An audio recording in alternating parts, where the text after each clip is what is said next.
बेनाम खुदा बख्शिंदा मेहरबान दर क्लास फ़ारसी खुश आमदीद। अस्सलाम वालेकुम अज़ीज़ तालबात। हम एक नज़म पढ़ चुके हैं फ़सल बहार। आज हम दूसरी नज़म पढ़ते हैं ज़िंदगी। ज़िंदगी एक ऐसी हकीकत है जिसकी मुकम्मल इदराक का दावा किसी ने भी नहीं किया। इंसानी ज़िंदगी तज़ादात से इबारत है, कभी अरूज है तो कभी ज़वाल है, कहीं खुशी है तो कहीं गम, कई मसरतों के शादियाने बजते हैं तो कहीं मजलिस मातम बरपा होता है। ज़िंदगी की कोई कैफियत मुस्तकिल नहीं होती। लम्हे सायों की तरह घटते बढ़ते रहते हैं। तमाम मजहबी रहनुमाओं, फ़लसफ़ियों और दानिश्वरों ने अपने अपने अंदाज में ज़िंदगी के असरार और रमूज़ बयान करने की कोशिश की है। सब ने जो कुछ समझा दूसरों को समझाना चाहा, लेकिन ज़िंदगी और कायनात ऐसी पहेली है जो पूरी तरह किसी से हल नहीं हुई। फ़लसफ़े, उलूम फ़नून और साइंस सब के सब इस भूल भलाइयों में खो जाते हैं और थक हार कर अपनी नाकामी का ऐलान कर देते हैं।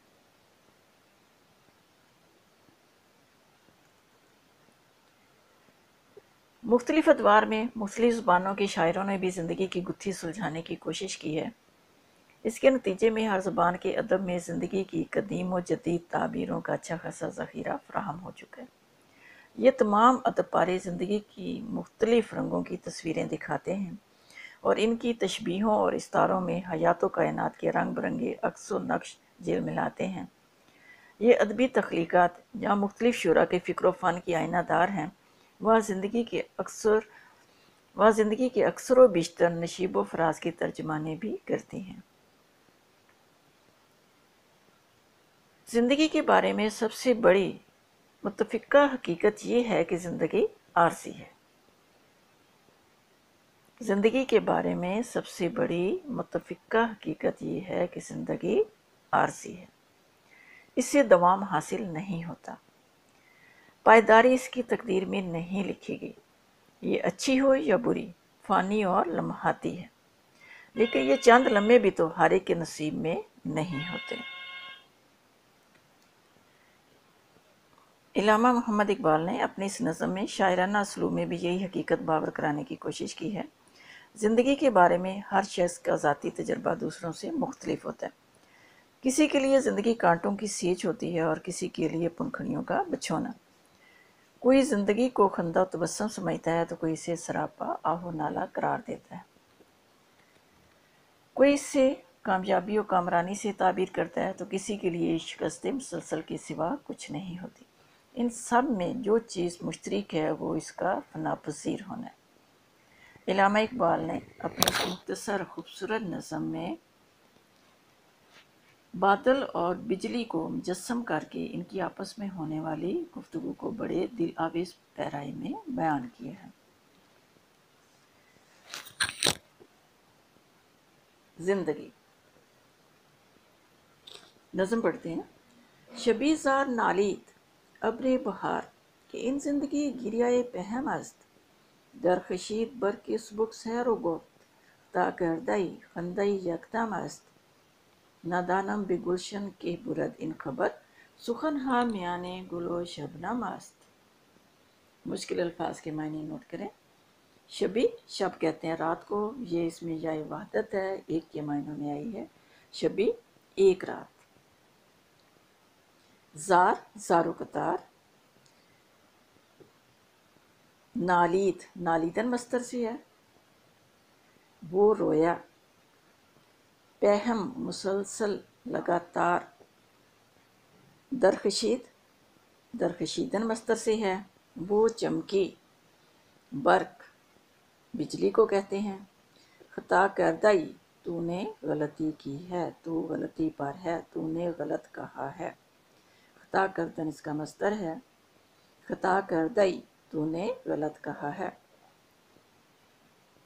सबक सैर तेज़ रफ्तार। सबक सैर तेज़ रफ्तार। यकदम दम भर एक लम्हे के लिए, पल भर के लिए। के कौन नादानम मैं नहीं जानता।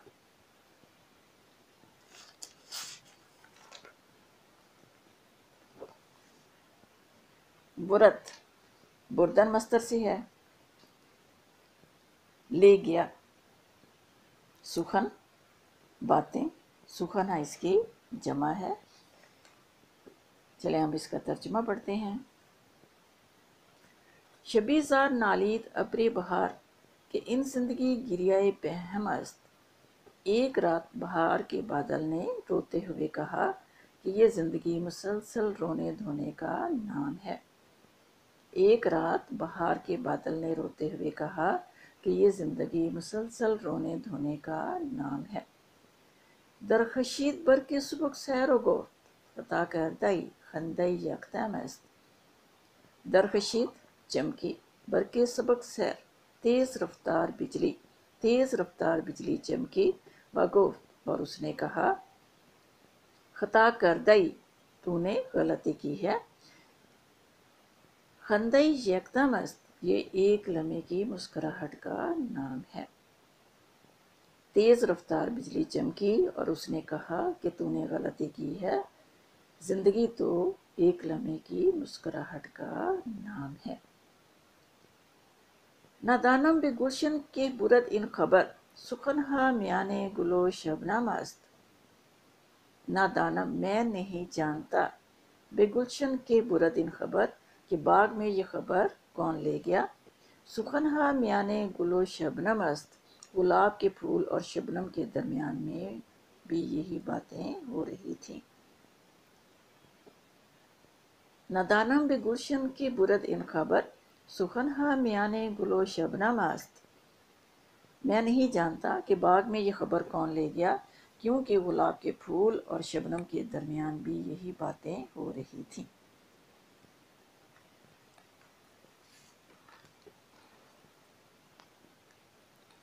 اس خوبصورت سی نظم میں علامہ اقبال نے بادل اور بجلی کی زبانی زندگی کی دو مختلف لیکن فانی کیفیتوں کا بیان کیا ہے۔ بہار کا بادل اور بجلی ایک دوسرے سے گفتگو کرتے ہیں۔ شعری اصطلاح میں اسے صنعت مکالمہ یا صنعت سوال و جواب کہا جاتا ہے۔ اس مکالمے کے بعد انہوں نے پھول اور شبنم کا ذکر کر کے انہیں بالواسطہ طور پر اس بحث میں شامل کیا ہے۔ بادل اور شبنم کا تجربہ ایک سا ہے۔ بجلی اور پھول زندگی کی ایک اور کیفیت کے ترجمان ہیں۔ بادل کے نزدیک زندگی مسلسل گریہ وزاری سے عبارت ہے۔ شبنم بھی چونکہ ایک قطرہ اشک کی طرح ہے، اس لیے زندگی کے بارے میں اس کا نقطہ نظر بھی وہی بادل والا ہے۔ اسے منفی انداز فکر بھی کہا جا سکتا ہے، کیونکہ بادل اور شبنم نے زندگی کی صرف تاریخ رخ کی عکاسی کی ہے۔ بجلی کی چمک اس کی ہنسی شمار ہوتی ہے۔ بجلی اور پھول کے ہاں زندگی کا مطلب پل بھر کی ہنسی ہے اور کچھ نہیں۔ یہ انداز فکر مثبت اور امید افزا ہے۔ گویا زندگی کا روشن پہلو یہ ہے، اس میں ناکامی کے ساتھ ساتھ کامیابی بھی ہوتی ہے اور غموں کے شانہ بشانہ خوشیاں بھی نصیب ہوتی ہیں۔ زندگی کے مکمل خد و خال یہ دونوں تصویریں دیکھ کر ہی واضح ہو سکتے ہیں۔ سب سے بڑھ کر یہ کہ دونوں کیفیتیں متضاد ہیں اور دونوں ہی دائمی نہیں۔ اقبال نے زندگی کا بھید جاننے کے لیے انسانی اضطراب کا ذکر ان الفاظ میں کیا ہے۔ بےتاب ہے ذوق آگہی کا، کھلتا نہیں بھید زندگی کا۔ انسان کی زندگی بے چینی، بے ثباتی کے مؤثر بیان کے لیے اقبال نے چہچہاتے پرندے کی مثال دی ہے۔ زندگی انسان کی ہے مانند مرغِ خوش نوا، شاخ پر بیٹھا کوئی دم چہچہایا اڑ گئے۔